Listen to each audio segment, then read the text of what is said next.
President Trump wants to start charging stores for accepting food stamps as payment from the poor. The White House proposal to overhaul the U.S. food stamp program could wind up costing businesses billions of dollars, sparking outrage on both sides of the aisle. The Office of Management and Budget said the fee would be assessed when stores sign up and would require renewal after 5 years.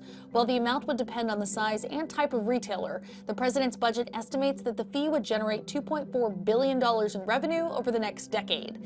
In addition to the new fee, the Trump administration is proposing $191 billion in cuts to the food stamp program, which would include tightening requirements for eligibility. Food stamps accounted for about 5.8% of the estimated $669 billion in annual sales at grocery stores, according to the Food Marketing Institute.